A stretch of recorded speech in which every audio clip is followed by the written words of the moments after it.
भक्ती म्हणजे काय हो? भक्ती हा शब्द जितका छोटा आहे तितका त्याचा अर्थ विशाल आहे.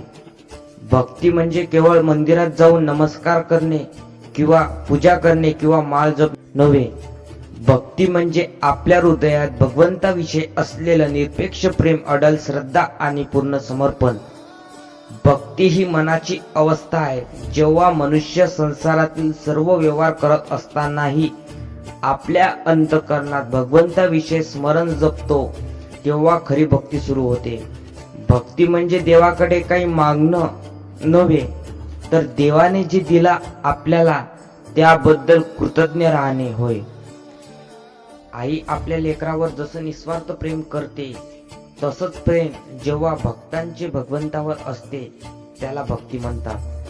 भक्तीमध्ये व्यवहार नसतो, अपेक्षा नसतात, फक्त प्रेम असते. म्हणून संतांनी भक्तीला प्रेमाचा सर्वोच्च आविष्कार म्हटला आहे.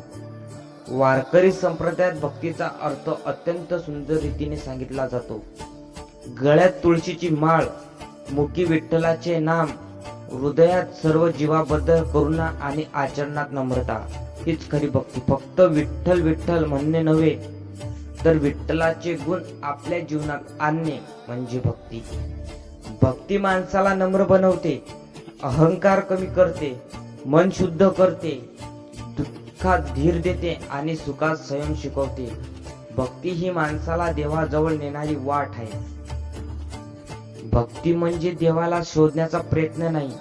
भक्ती म्हणजे देवा आपल्या जवळ आहे याची जाणीव होणे.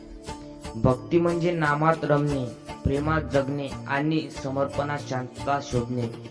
भक्ती म्हणजे भगवंताविषयी जोडलेलं हृदय. रामकृष्ण हरी.